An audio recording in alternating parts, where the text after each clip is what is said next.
Baik, selamat pagi dan selamat hari Sabat. Minta maaf ada trouble sedikit dengan sistem yang tidak kompatibel sehingga harus minggir sedikit. Kita bersyukur kepada Tuhan oleh karena satu Sabat lagi kita boleh beribadah bersama-sama. Baik kita yang berada di jalan baru maupun saudara-saudara yang berada di rumah masing-masing, yang mengikuti lewat Zoom, terlebih yang berkumpul di Jakarta dan ada perkumpulan di Manado. Kami ucapkan selamat hari Sabat lagi. Kita puji Tuhan karena meskipun kita berjauhan, kita berbeda dalam berbagai hal, tetapi kita boleh disatukan, ya, dalam satu roh. Kita disatukan untuk beribadah pada pagi Sabat ini. Dan puji Tuhan oleh karena berkatnya pelayanan pekerjaan Tuhan boleh berjalan pada minggu ini. Saudara Wilmore bersama saudara Ben boleh melayani di Sumatera dan di Penang bersama di Jakarta dan sekitarnya. Baik saudara-saudara, pada pagi Sabat ini saya memilih judul Penghakiman Pra-Advent. Judul ini sudah biasa kita dengarkan, merupakan doktrin gereja Advent, namun tidak apa-apa kita segarkan kembali. Dan untuk beberapa mungkin anggota ada yang belum pernah mendengarkan, atau seperti anak-anak kita, ada banyak yang mungkin belum banyak yang belajar, belum banyak yang mengetahui meskipun hanya sedikit-sedikit tentang pekabaran penghakiman pra-Advent. Dan pekabaran penghakiman pra-Advent ini tidak banyak di gereja-gereja lain, ya. Tidak banyak dihotbahkan di gereja-gereja lain. Tetapi dalam gereja Advent, penghakiman pra-Advent ini sangat penting karena berhubungan erat dengan doktrin Ka'bah yang diajarkan dalam gereja kita. Ayat yang pertama kita bisa buka dalam 1 Petrus 4 ayat 17 yang berkata, "Karena sekarang telah tiba saatnya penghakiman dimulai, dan pada rumah Allah sendiri yang harus pertama-tama dihakimi. Dan jika penghakiman itu dimulai pada kita, bagaimanakah kesudahannya dengan mereka yang tidak percaya pada Injil Allah?" Saudara-saudara, kita akan belajar tentang penghakiman ini. Untuk itu mari kita sekali lagi kita tunduk kepala dan kita berdoa. Ya Allah, Bapa kekal yang berdiam dalam tahta kemuliaan surga, satu-satunya Allah yang benar yang kami selalu sembah siang dan malam. Kami memuji dan membesarkan nama-Mu ya Bapa pada Sabat ini atas kasih setiamu yang selalu menjadi bagian kami. Teristimewa berkat-berkat Sabat kami boleh terima mulai dari pembukaan Sabat hingga pada siang ini. Kami boleh mengambil keputusan untuk beribadah kepadamu, berbakti memuliakan nama-Mu di hari Sabat ini. Dan pada kesempatan ini ya Bapa, kami siap untuk mendengarkan firman-Mu. Kiranya Roh-Mu yang kudus menyertai masing-masing kami agar firman yang akan kami dengarkan itu boleh menjadi roti hidup dalam kehidupan kami, membawa iman kami lebih setia kepada Tuhan sehingga kami lebih berkomitmen untuk mengikuti jalanan kebenaran Tuhan. Untuk kami boleh mempersiapkan diri kami untuk menantikan kedatangan anak-Mu yang sudah tidak lama lagi. Memberkati hamba-Mu ya Tuhan, Roh-Mu yang kudus menyertai agar firman ini boleh disampaikan bukan oleh kekuatan hamba-Mu tetapi oleh karena Roh-Mu yang menuntun. Kami menyerahkan ibadah ini hanya ke dalam tangan-Mu yang penuh kasih. Ampuni kami Bapa dari salah dan kelemahan kami, karena kami mau doakan doa ini hanya melalui satu jalan, anak-Mu Yesus Kristus yang adalah Tuhan dan Juru Selamat penebus kami. Amin. Baik saudara-saudara, sekali lagi selamat pagi dan selamat hari Sabat untuk kita semua. Penghakiman pra-Advent saat ini sedang terjadi di surga, ya, sedang terjadi di surga. Hari ini kalau dalam perjanjian lama kita kenal dengan hari Grafirat, ya, hari Grafirat. Apa yang terjadi di hari Grafirat? Yaitu bahwa 1 tahun dalam pelayanan dalam Ka'bah di Israel diakhiri dengan 1 hari di mana dalam 1 hari itu ada perayaan hari Grafirat di mana seorang imam besar akan melakukan suatu upacara pembersihan Ka'bah, ya, pembersihan Ka'bah. Di hari Grafirat ini imam besar akan melakukan upacara tersebut untuk membersihkan Ka'bah dari darah-darah yang sepanjang tahun sudah dipercikan di tirai yang memisahkan antara bilik yang suci dan bilik yang maha suci. Jadi kalau kita lihat pelajaran Ka'bah waktu lalu, Ka'bah itu ada terbagi dua, ya. Dia punya bangunan. Yang satu itu bilik yang suci, yang satu itu bilik yang maha suci. Yang bilik suci itu pelayanannya itu dilakukan setiap hari oleh imam, ya. Dan setiap hari itu korban sembelihan darahnya itu dipercikan di tirai yang membelah atau yang membagi bilik ini menjadi bilik suci dan bilik maha suci. Di sanalah proses itu dilakukan, dan hari Grafirat dilakukan setahun sekali, ya, di satu tahun sekali. Dan lambang-lambang yang sudah dilakukan pada zaman Israel ini, yang telah dilakukan oleh imam besar, proses itu yang dilakukan oleh Yesus pada hari Grafirat di akhir zaman ini. Proses itu sementara berlangsung di mana Yesus sebagai imam besar melakukan pembersihan Ka'bah di surga, sebagaimana dosa-dosa manusia akan ditimpahkan kepada setan untuk dosa itu diakhiri. Dengan demikian dosa-dosa umat akan dihapuskan di tempat kudus, dan tempat kudus itu akan dibersihkan. Dalam kemenangan akhir halaman 502 paragraf 2, di sana disebutkan, dalam upacara bait suci di dunia ini, hanya mereka yang datang ke hadirat Allah dengan pengakuan dosa dan pertobatan, dan yang dosa-dosanya melalui darah korban dipindahkan ke tempat kudus, yang mendapat bagian dalam upacara pendamaian pada hari itu. Jadi pada hari besar pendamaian yang terakhir dan pada pengadilan pemeriksaan, kasus yang akan dipertimbangkan hanyalah mereka yang mengaku umat Allah. Pengadilan orang-orang jahat adalah kekejian, pekerjaan terpisah dan tersendiri, dan akan terjadi pada waktu kemudian. Karena sekarang telah tiba saatnya penghakiman dimulai, dan pada rumah Allah sendiri yang pertama-tama dilakukan. Dan jika penghakiman itu dimulai pada kita, bagaimanakah kesudahannya dengan mereka yang tidak percaya pada Injil Allah? Jadi penghakiman itu dapat dibagi dalam kedua bagian besar, yaitu bagi mereka yang mengaku umat Allah, itulah penghakiman pra-advent itu berlaku. Tetapi orang-orang jahat itu penghakimannya itu tersendiri, ya, tersendiri. Itu sebabnya penghakiman ini disebut juga penghakiman pemeriksaan, ya. Penghakiman pemeriksaan. Ibrani 9 ayat 24 mencatat, sebab Kristus bukan masuk ke dalam tempat kudus buatan tangan manusia yang hanya merupakan gambaran saja dari yang sebenarnya, tetapi ke dalam sorga sendiri untuk menghadap hadirat Allah guna kepentingan kita. Ini yang saya sebutkan tadi, proses di mana Yesus sebagaimana imam besar masuk ke dalam bilik yang maha suci, demikian pula Kristus masuk ke bilik yang maha suci sekarang di surga untuk menjadi pengantara kita. Nanti sebentar saya akan jelaskan lebih detail sedikit bagaimana proses itu dan kapan itu terjadi.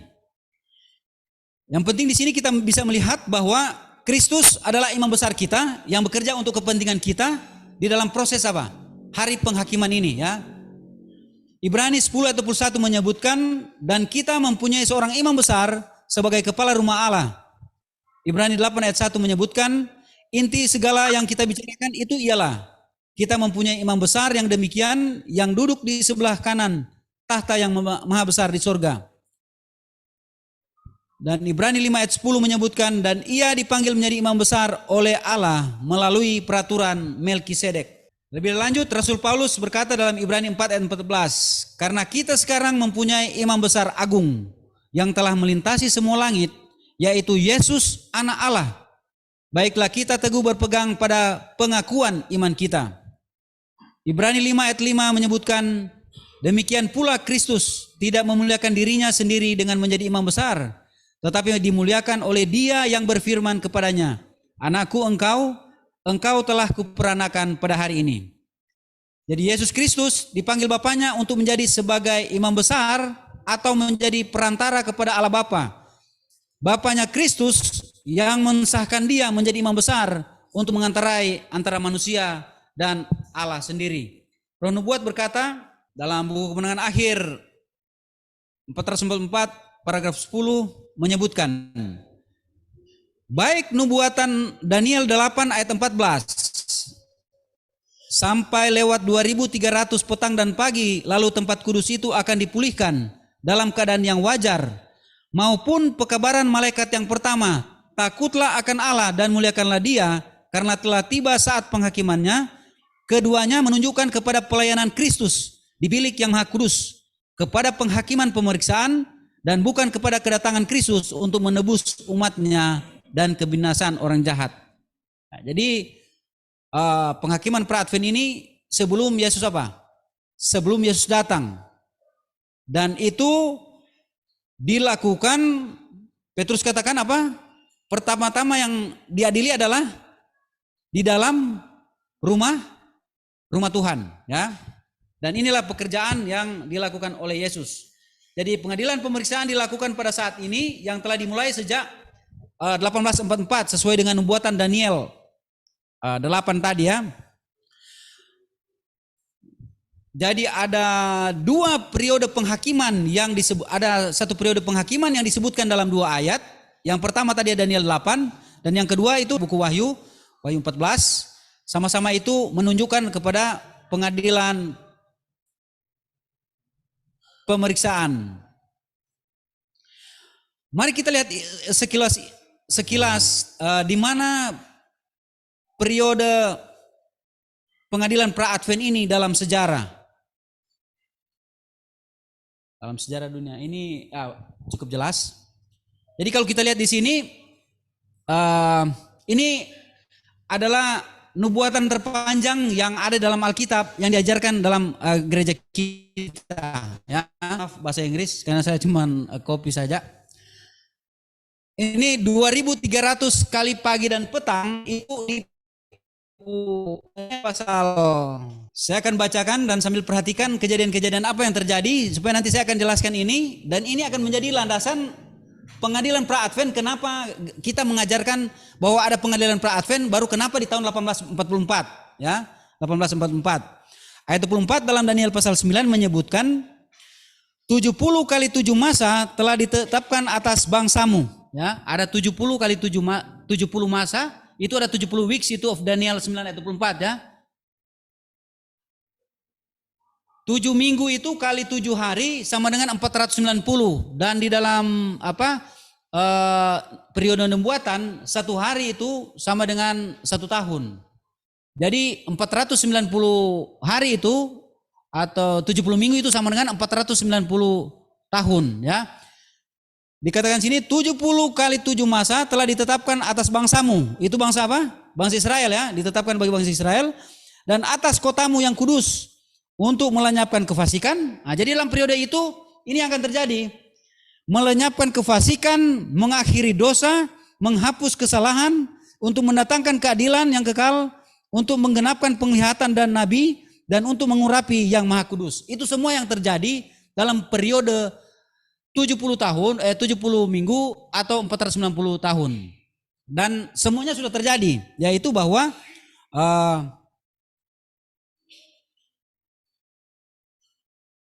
kita baca terus dulu, nanti dijelaskan di bagian ayat berikutnya. Maka ketahuilah dan pahamilah dari saat firman itu keluar. Jadi firman keluar ini yang dimaksud adalah firman ketika Raja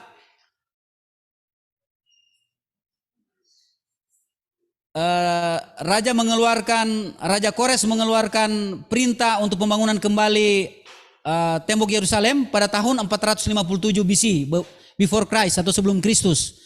Jadi perintah itu dikeluarkan, itu sudah dinubuatkan di sini, ya. Yaitu bahwa Yerusalem akan dipulihkan dan dibangun kembali sampai pada kedatangan seorang yang diurapi. Jadi ada tahun 457 itu perintah pembangunan kembali untuk Yerusalem dipulihkan sampai pada datangnya apa? yang diurapi. Yesus diurapi pada tahun 27 AD. Ya. Di sini dibilang seorang raja ada 7 kali 7 masa dan 62 kali 7 masa lamanya kota itu akan dibangun kembali dengan tangan lapang dan parinnya, tetapi di tengah-tengah kesulitan. Jadi ada 7, itu ada yang kecil itu di bawah 69 minggu itu ada 7 minggu dan 62 minggu. Ya, totalnya itu 69 minggu. Kemudian katanya datang siapa? Yang diurapi. Yesus diurapi setelah itu. Ini dinubuatkan, ya. Dan itu benar terjadi. Tahun 27 AD Yesus diurapi pada saat dia dibaptiskan. Sesudah ke-62 kali 7 masa itu akan disingkirkan seorang yang telah diurapi, padahal tidak ada salahnya apa-apa. Maka datanglah rakyat seorang raja memusnahkan kota dan tempat kudus itu. Tetapi raja itu akan menemui ajalnya dalam air bah, dan sampai pada akhir zaman akan ada peperangan dan permusuhan, kemusnahan seperti yang telah ditetapkan. Raja itu akan membuat perjanjian itu menjadi berat bagi banyak orang selama 1 kali 7 masa. Itu 7 apa? 1 kali 7 masa itu 7 tahun. Pada pertengahan 7 masa itu ia akan menghentikan korban sembelihan dan korban santapan. Ya, pertengahan itu dia akan menghentikan itu korban bakaran itu. Tahun 31 AD. Itu saat apa? Saat Yesus disalibkan, ya, Yesus disalibkan. Dan di atas sayap kekejian akan datang yang membinasakan sampai pemusnahan yang telah ditetapkan menimpa yang membinasakan itu. Itu yang membinasakan itu ini tanduk kecil, ya, kuasa tanduk kecil. Itu terjadi tahun 538 sampai 1798. Itu 538 pada saat kuasa kepausan itu diberikan kekuasaan oleh raja. Dia memberikan kekuasaan kepada kuasa kepausan untuk menjadi kepala gereja-gereja. Ya, itu mulai tahun 538. Itu sebabnya kuasa kepausan mulai berkuasa sejak saat itu. Dan itu berakhir tahun 1798 ketika Jenderal Bartir, ya, jenderal kepercayaan dari Napoleon, dia menangkap Paus, ya, Paus Pius ke-6, dia tangkap dan dia penjarakan dan akhirnya dia mati. Dan sesudah itu hak-hak dari kepausan untuk mengepalai gereja-gereja pada saat itu dicabut. Dan sampai saat ini kuasa kepausan tidak berkuasa lagi. Yang sebelumnya di periode 1798 538 ini dia sangat sangat berkuasa. Semua orang hormat dia. Tetapi setelah itu tidak lagi memiliki kuasa. Nah, saudara-saudara, ini adalah periode panjang nubuatan yang ada dalam buku Daniel yang berakhir tahun 1844 yang dikhotbahkan oleh William Miller, ya, 1844. Mereka punya hitung-hitungan sudah pas. Tetapi yang menjadi masalah adalah kejadian di 1844. Mereka menginterpretasikan bahwa Yesus datang pada tahun 1844. Makanya mereka khotbahkan bahwa Yesus datang tahun 1844, 22 Oktober. Tapi ternyata Yesus tidak datang karena kesalahannya adalah Yesus bukan datang ke dunia ini, tetapi seperti dalam buku Daniel tadi disebutkan bahwa seorang yang seperti anak manusia itu bukan datang ke bumi, tetapi dia datang kepada yang lanjut usia, yaitu Allah Bapa. Jadi dia menjalani pekerjaan perantara karena dia menghadap kepada Bapa. Jadi Yesus tidak datang 1844, tetapi Yesus berpindah dari bilik yang suci ke bilik yang maha suci. Seperti yang dilakukan oleh bangsa Israel di hari Grafirat. Di setiap mereka punya tahun, itu yang dilakukan oleh Yesus pada saat ini.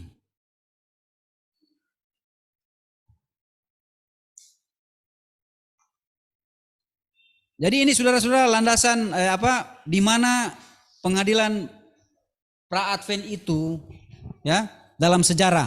Jadi itu dimulai pada tahun 1894 sampai sekarang, sampai Yesus mau datang. Dan saudara-saudara, dalam pengadilan pra-advent ini Jehovah atau Tuhan dalam huruf besar dalam perjanjian lama adalah hakim yang adil. Dia ini yang melakukan penghakiman. Yeremia 11 ayat 20 berkata, tetapi Tuhan semesta alam yang menghakimi dengan adil, yang menguji batin dan hati, biarlah aku melihat pembalasanmu terhadap mereka, sebab kepadamu lah aku serahkan perkaraku. Allah Bapa adalah hakim yang menghakimi dunia ini. Lebih lanjut, pemazmur mengatakan, langit memberitakan keadilanmu, sebab Allah sendirilah hakim. Mazmur 7 ayat 11 menyatakan, Allah adalah hakim yang adil dan Allah yang murka setiap saat. Mazmur 7 ayat 8, Tuhan mengadili bangsa-bangsa. Hakimilah aku, Tuhan, apakah aku benar dan apakah aku tulus ikhlas. Mazmur 82 ayat 1, Mazmur Asaf, Allah berdiri dalam sidang ilahi, di antara para Allah ia menghakimi. Wahyu 19 ayat 2 menyebutkan, sebab benar dan adil segala penghakimannya, karena ialah yang menghakimi lacur besar itu, yang merusakkan bumi dengan percabulannya, dan ialah yang telah membalaskan darah hamba-hambanya atas pelacur itu. Kalau kita lihat dalam ayat-ayat ini, maka Allah Bapa adalah hakim itu sendiri dan dia melakukan penghakiman kepada seluruh bangsa-bangsa. Kalau kita lihat dalam Daniel 7 ayat 9 sampai 10 dan 13, di sana ada dua oknum yang ada dalam pengadilan itu, ya, penghakiman itu. Sementara aku terus melihat tahta-tahta diletakkan, lalu duduklah yang lanjut usianya. Ini yang lanjut usianya ini adalah Allah Bapa sendiri. Pakaiannya putih seperti salju dan rambutnya bersih seperti bulu domba. Kursinya dari nyala api dengan roda-rodanya dari api yang berkobar-kobar.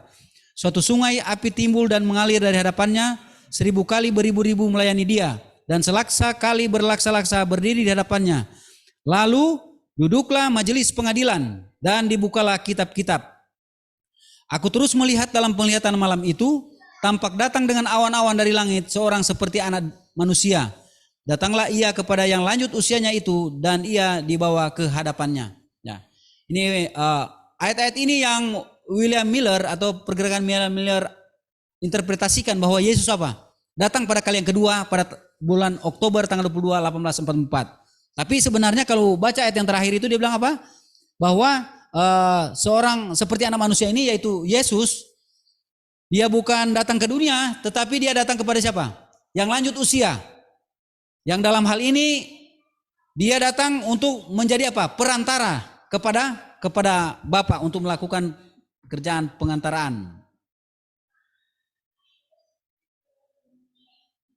Jadi kalau kita lihat, memang tadi sudah disebutkan bahwa Allah Bapa itu adalah hakim. Tapi nanti kita lihat bahwa pekerjaan penghakiman itu telah diberikan Allah Bapa kepada anaknya. Yohanes 5 ayat 22, Bapa tidak menghakimi siapapun, melainkan telah menyerahkan penghakiman itu seluruhnya kepada anak. Ya. Jadi Allah Bapa itu hakim, tetapi pekerjaan penghakiman itu telah diserahkan kepada anaknya. 2 Timotius 4 ayat 1, di hadapan Allah dan Kristus Yesus yang akan menghakimi orang yang hidup dan yang mati. Aku berpesan dengan sungguh-sungguh kepadamu demi penyataannya dan demi kerajaannya. Jadi Allah Bapa dan Kristus yang akan menghakimi, namun pekerjaan itu sudah diserahkan kepada Kristus anaknya sendiri. Yohanes 5 ayat 30, ini adalah pekerjaan yang dilakukan oleh Yesus. Aku tidak dapat berbuat apa-apa dari diriku sendiri. Aku menghakimi sesuai dengan apa yang aku dengar. Dan penghakimanku adil, sebab aku tidak menurut kehendakku sendiri, melainkan kehendak Dia yang mengutus aku. Jadi apa yang Yesus hakimkan itu adalah benar, sebab itu berasal dari Allah Bapa yang adalah hakim yang benar. Paulus berkata dalam Roma 2 ayat 16, hal itu akan nampak pada hari bila mana Allah sesuai dengan Injil yang kuberitakan akan menghakimi segala sesuatu yang tersembunyi dalam hati manusia oleh Kristus Yesus. Jadi hari yang ditentukan Allah akan menghakimi melalui Yesus Kristus. Roh Nubuat berkata dalam khotbah di atas bukit 142 paragraf 1, Dan karena Bapa telah menyerahkan penghakiman itu seluruhnya kepada anak, Yohanes 5:22 dikutip, barang siapa yang mencoba menghakimi motif orang-orang lain, sekali lagi ia merampas hak istimewa dari anak Allah itu. Menghakimi dan mengeritik, menempatkan diri mereka di samping antikristus. Ya, di samping antikristus. Saudara-saudara, saya waktu baca kutipan ini, saya coba memikirkan, memang ini konteksnya adalah mereka yang menghakimi, ya, dan mengeritik. Namun kalau kita lihat, barang siapa yang mencoba menghakimi motif orang lain, ya, barang siapa, artinya di luar Yesus, kalau ada yang mau menghakimi, ya, itu akan menempatkan dirinya pada posisi antikristus. Saya coba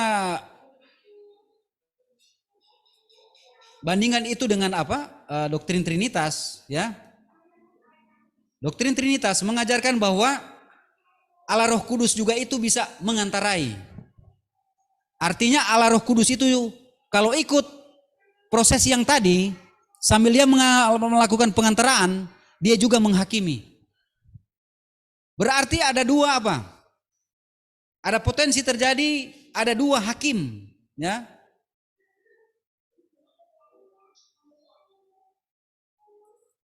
Ya, karena contoh dalam Roma 8 ayat 26, ya. Demikian juga Roh membantu kita dalam kelemahan kita, sebab kita tidak tahu bagaimana sebenarnya harus berdoa.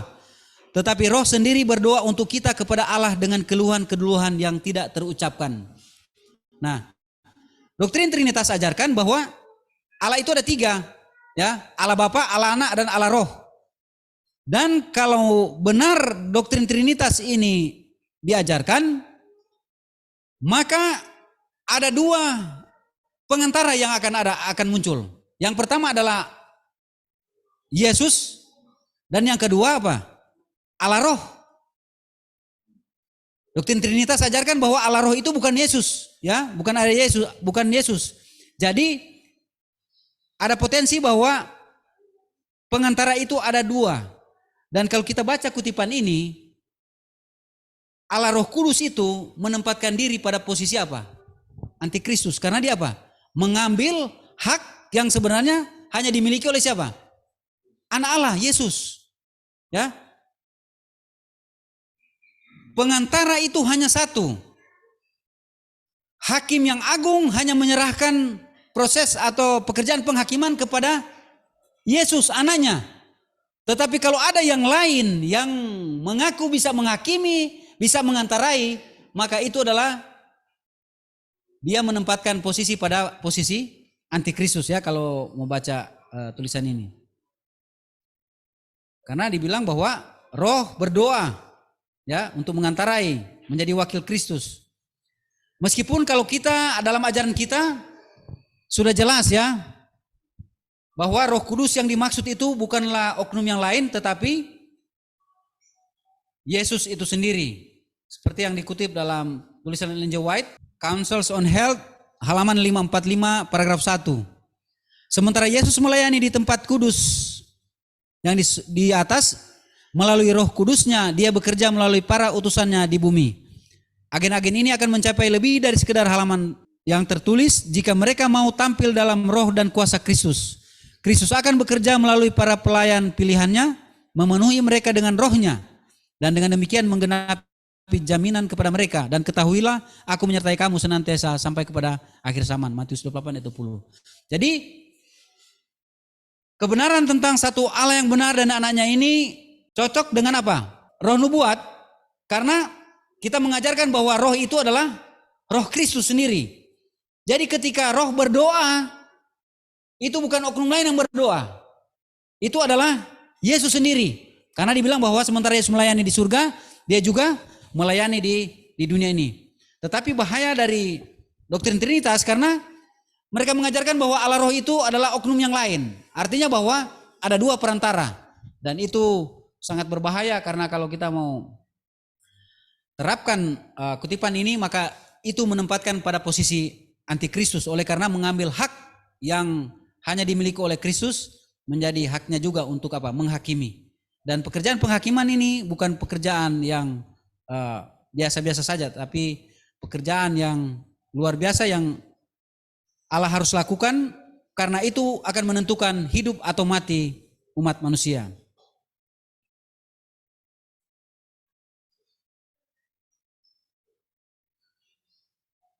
Tujuan penghakiman. 2 Korintus 5 ayat 10. Sebab kita semua harus menghadap tahta pengadilan Kristus, supaya setiap orang memperoleh apa yang patut diterimanya sesuai dengan yang dilakukannya dalam hidupnya ini, baik ataupun jahat.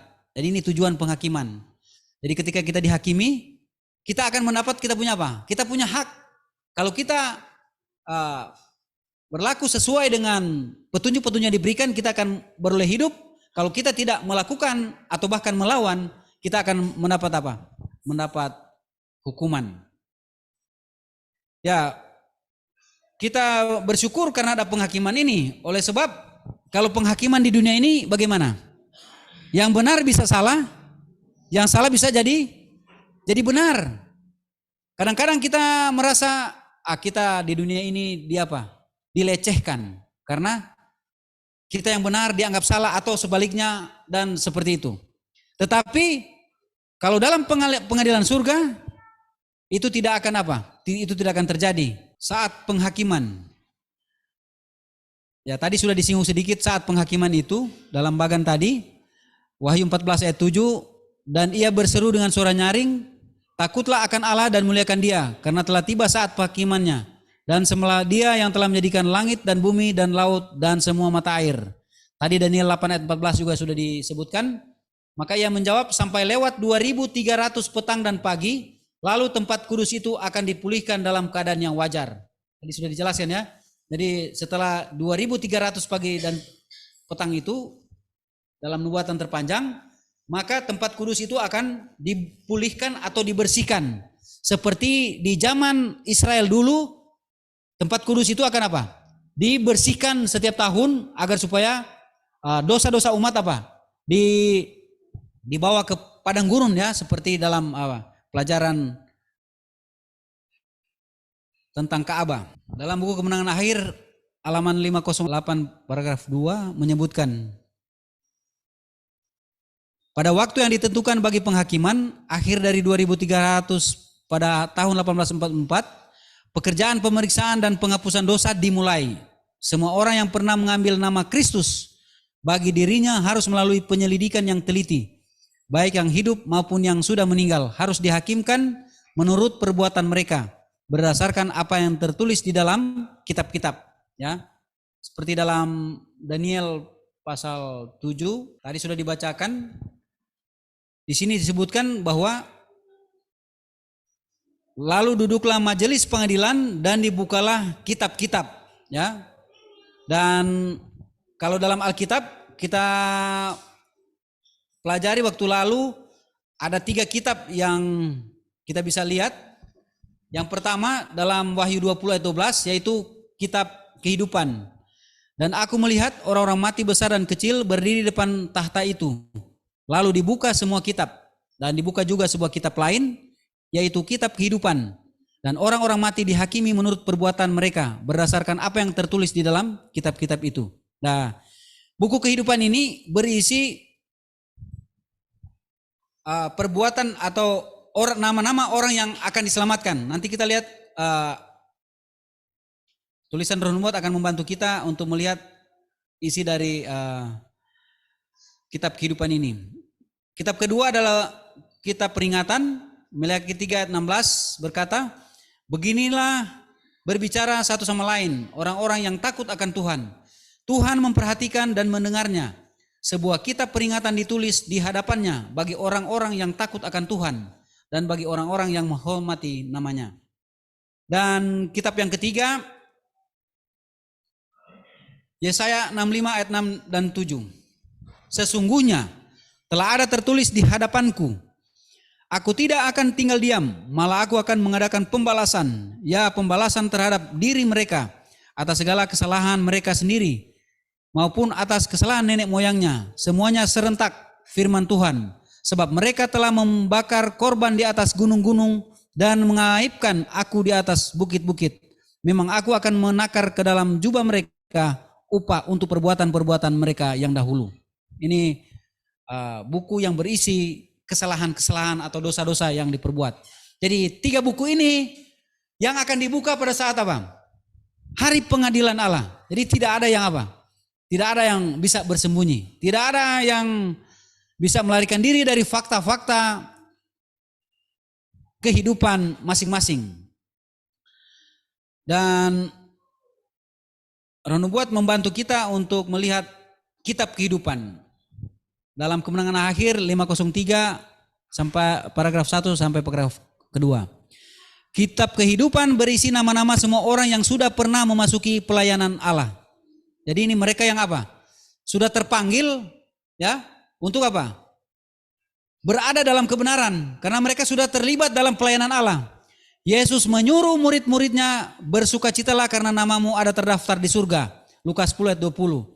Rasul Paulus berbicara mengenai teman sekerjanya yang setia yang namanya tercantum dalam kitab kehidupan. Filipi 4 ayat 3. Daniel memandang kepada suatu waktu kesesakan besar seperti yang belum pernah terjadi, menyatakan bahwa umat Allah akan diluputkan, yakni barang siapa yang didapati namanya tertulis dalam kitab itu. Daniel 12 ayat 1. Dan Pewahyu mengatakan bahwa mereka yang tertulis namanya di dalam kitab kehidupan anak domba itu saja yang boleh memasuki kota Allah. Artinya bahwa mereka yang namanya tertulis dalam buku kehidupan adalah mereka yang apa? Siap untuk diselamatkan. Ya, itu yang tertulis dalam buku kehidupan. Kita berdoa agar kita semua ya, terlebih yang sudah mengenal satu-satunya Allah yang benar dan anak Yesus Kristus, nama kita tertulis di mana? Di buku kehidupan. Ya. Yang kedua, kita peringatan. Roh Nubuat berkata dalam Kemenangan Akhir 503 Poin 1, sebuah kitab peringatan ditulis di hadapan Allah, dalam mana dicatat perbuatan-perbuatan baik mereka yang takut akan Tuhan dan bagi orang-orang yang menghormati namanya. Maleakhi 3 ayat 16. Kata-kata iman mereka, perbuatan-perbuatan kasih mereka dicatat di surga. Nehemia merujuk ke sini pada waktu ia berkata, "Ya Allahku, ingatlah kepadaku dan janganlah hapuskan perbuatan baik yang telah kulakukan terhadap rumah Allahku." Nehemia 13 ayat 14. Di dalam kitab peringatan Allah setiap perbuatan kebenaran dia abadikan. Di dalamnya dituliskan setiap pencobaan yang dilawan dan ditahan, setiap kejahatan yang dikalahkan, setiap perkataan lemah lembut yang diucapkan, dituliskan dengan setia menurut waktunya, dan setiap tindakan pengorbanan, setiap penderitaan dan kesedihan yang ditanggung demi Kristus, semuanya dicatat. Pemazmur berkata, "Sengsaraku engkaulah yang menghitung-hitung, air mataku kau taruh ke dalam kirbatmu. Bukankah semuanya telah kau daftarkan?" Mazmur 56 ayat 9. Nah ini kita peringatan berisi apa? Perbuatan-perbuatan baik yang telah dilakukan oleh mereka yang namanya tertulis di mana? Di buku kehidupan. Apalagi semua pengorbanan pada saat mereka apa? Mereka menerima Kristus. Apakah mengenai aniaya? Di sini disebutkan pada saat menolak apa? Pencobaan, ya. Pada saat katanya kita menahan diri dalam apa? Pencobaan itu semua apa? Dicatat dalam kitab peringatan ini. Saudara-saudara, tidak semua orang yang kalau tidak tertulis dalam kitab kehidupan, itu kitab peringatan ini tidak menjadi bagian dia. Contoh pada saat saya di Wamena, saya punya konsultan bilang, kita orang Kristen saat ini harus lihat lagi kita punya eksistensi. Karena katanya dia, orang Kristen saat ini sudah orang yang tidak mengenal Allah yang lebih baik. Karena contohnya katanya dia bilang si Raja Microsoft ini, Bill Gates. Katanya dia itu ateis, tidak mengenal Allah. Tapi justru katanya dia yang berbuat baik banyak. Dia kasih uang, kasih ini, bantu orang di mana-mana, bikin foundation dan lain-lain. Tetapi saudara-saudara, Apakah kita bisa berbuat seperti itu tanpa Kristus?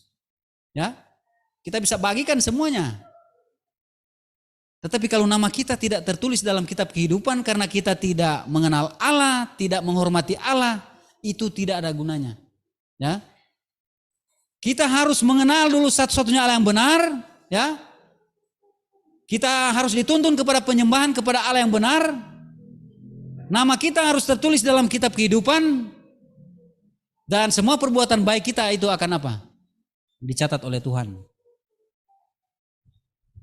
Jadi buku peringatan berisi perbuatan-perbuatan baik atau perbuatan kebajikan yang dilakukan oleh umat yang percaya yang namanya tertulis dalam kitab kehidupan dan menjadi bukti pada saat dilakukan penghakiman.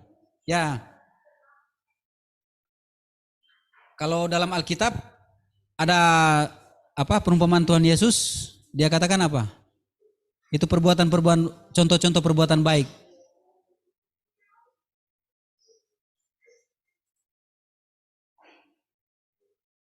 Seperti di Matius 23, ketika aku lapar kamu memberi aku apa? Makan. Ketika aku telanjang kamu memberi aku pakaian. Ketika aku seorang asing kamu memberi aku apa? Tumpangan. Ya, itu kita sudah baca.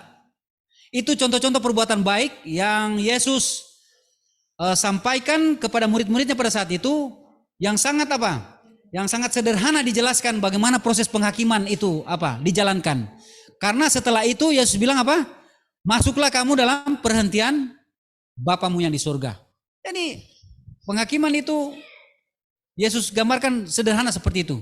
Ketika aku lapar begini, mari masuk dalam kerajaan yang sudah disiapkan oleh Bapa yang di surga. Dan kitab yang ketiga adalah kitab kematian atau buku kematian. Oh ya, ini Matius 25 ayat 34 sampai 36 ya. Dan raja itu akan berkata kepada mereka yang di sebelah kanannya, mari hai kamu yang diberkati oleh Bapakku, terimalah kerajaan yang telah disediakan bagimu sejak dunia dijadikan. Sebab ketika aku lapar kamu memberi aku makan, ketika aku haus kamu memberi aku minum, ketika aku seorang asing kamu memberi aku tumpangan, ketika aku telanjang kamu memberi aku pakaian, ketika aku sakit kamu melawat aku, ketika aku di dalam penjara kamu mengunjungi aku. Ini contoh-contoh saja bagaimana penghakiman itu dijabarkan, ya. Dijabarkan dalam kehidupan kita sehari-hari yang orang katakan ya meskipun hanya segelas air atau seperti begitu. Dan Yesus bilang kalau kamu berbuat itu kepada orang yang sederhana bagaimanapun, kamu buat itu untuk aku. Dan oleh itu, kumpulan yang melakukan ini, Yesus bilang apa? Masuklah dalam perhentian yang disediakan oleh Bapa di surga.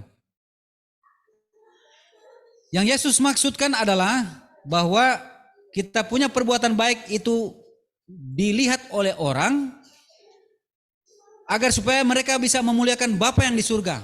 Tetapi bukan untuk alat untuk mencari keselamatan. Saya berbuat ini supaya saya selamat. Bukan. Tetapi kita berbuat semua itu oleh karena kita merasa diberkati dan biarlah orang-orang apa? Orang-orang boleh memuliakan Bapa yang di surga. Itu sebabnya Matius 5:16 menuliskan, demikianlah hendaknya terangmu bercahaya di depan orang supaya mereka melihat perbuatanmu yang baik dan memuliakan Bapamu yang di surga. Dan masih banyak lagi contoh-contoh lain dalam Alkitab. Perbuatan baik apa yang kita boleh perbuat yang olehnya nama kita akan dicatat dalam apa? Buku peringatan.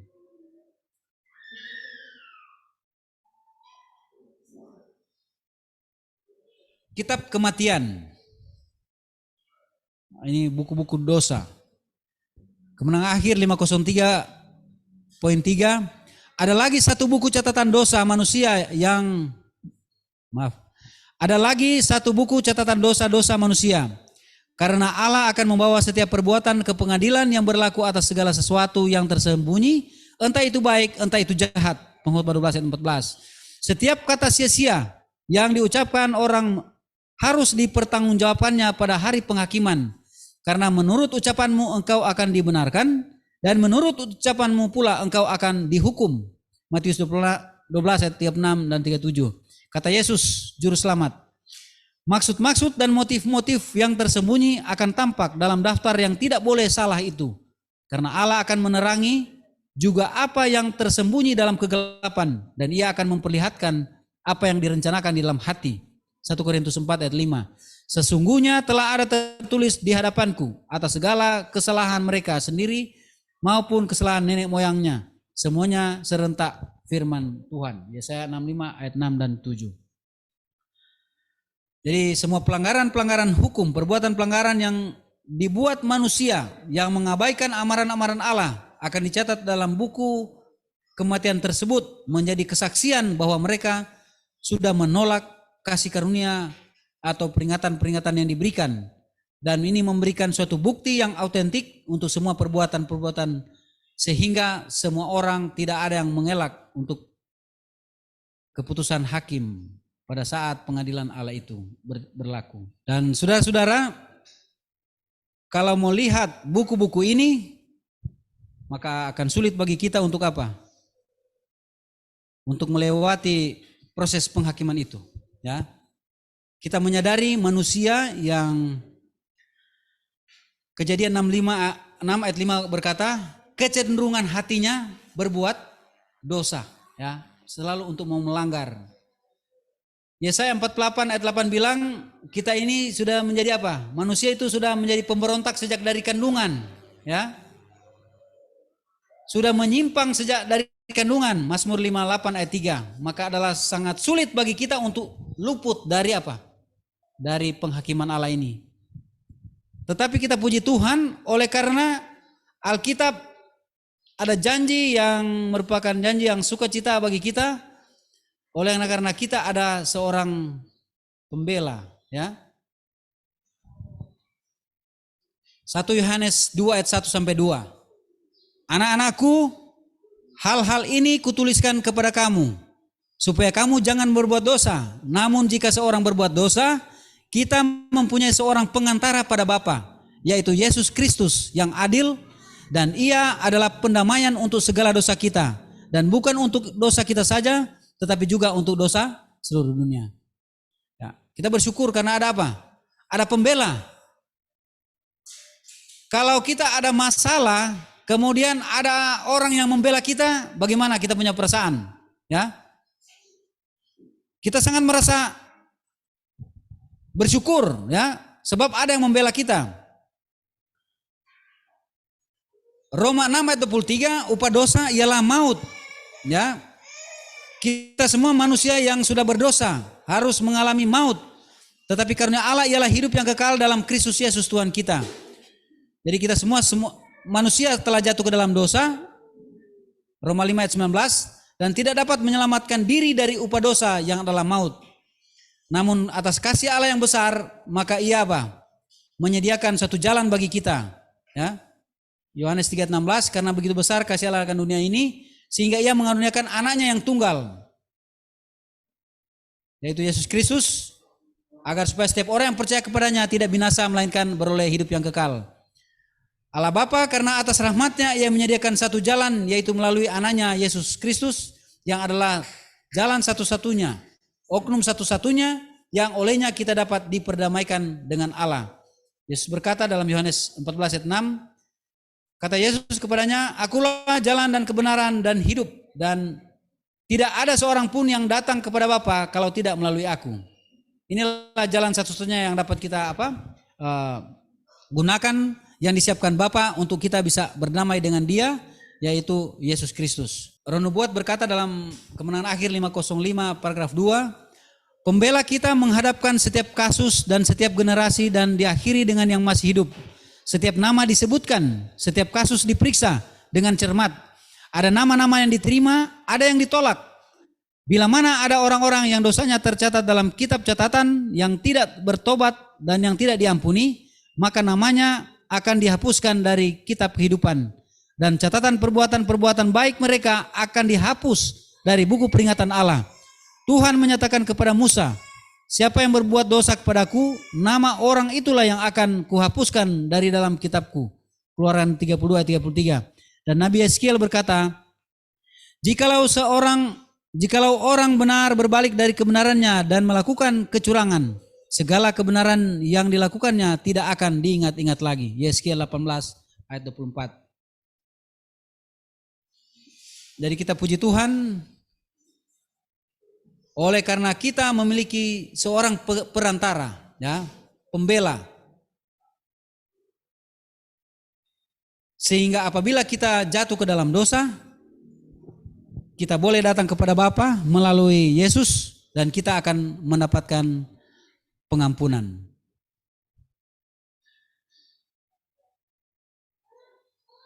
Saudara-saudara, sebagai penutup, Pengkhotbah 12 ayat 13 sampai 14. Akhir kata dari segala yang didengar ialah takutlah akan Allah dan berpeganglah pada perintah-perintahnya.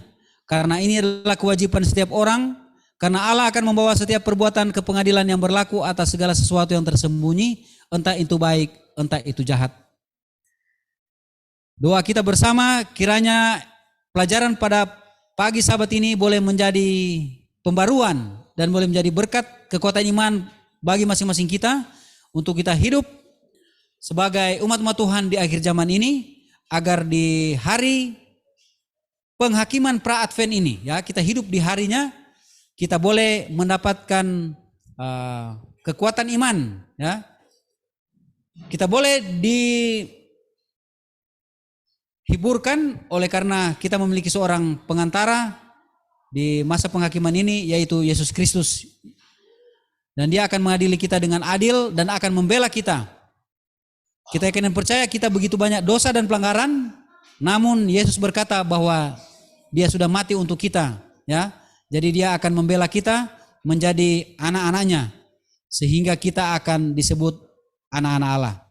Kiranya ini boleh menjadi bagian kita semua. Saya bawa dalam nama Yesus. Amin. Terima kasih. Mari kita tunduk kepala dan kita berdoa.